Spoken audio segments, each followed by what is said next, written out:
మన Tollywood top యాక్టర్స్కి ఎవరికైనా industry hit movies ఉన్నాయి. ఇప్పుడు మనం చూద్దాం. టాప్ 10లో వచ్చి నాగార్జున గారికి ఒక్క ఇండస్ట్రీ హిట్ మూవీ ఉంది, అది శివ. టాప్ 9లో వచ్చి వెంకటేష్ గారికి ఒక్క ఇండస్ట్రీ హిట్ మూవీ ఉంది, అది చంటి.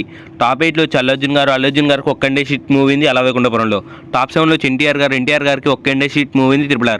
టాప్ 6లో వచ్చి మహేష్ బాబు గారికి ఒక్క ఇండస్ట్రీ హిట్ మూవీ ఉంది, అది పోకిరి. టాప్ 5లో వచ్చి రామ్ చరణ్ గారికి 2 ఇండస్ట్రీ హిట్ మూవీస్ ఉన్నాయి, మొగధీర అండ్ RRR. 4లో వచ్చి పవన్ కళ్యాణ్ గారికి 2 ఇండస్ట్రీ మూవీస్ ఉన్నాయి, ఖుషి అండ్ అత్తారింటికి దారేది. టాప్ 3లో వచ్చి ప్రభాస్ గారికి 2 ఇండస్ట్రీ హిట్ మూవీస్ ఉన్నాయి, బాహుబలి 1 and 2.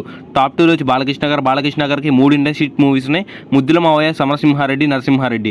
టాప్ 1లో వచ్చి చిరంజీవి గారు ఏకంగా 8 industry movies, Jagadeka Veerudu, Athiloka Sundari, gang leader, ఘరానా మొగుడు, ఇంద్ర, ఖైదీ, పసివాడి ప్రాణం, యముడికి మొగుడు, అత్తకి యముడు, అమ్మాయికి మొగుడు మూవీస్ తోటి 8 times ఇండస్ట్రీ హిట్ కొట్టారు.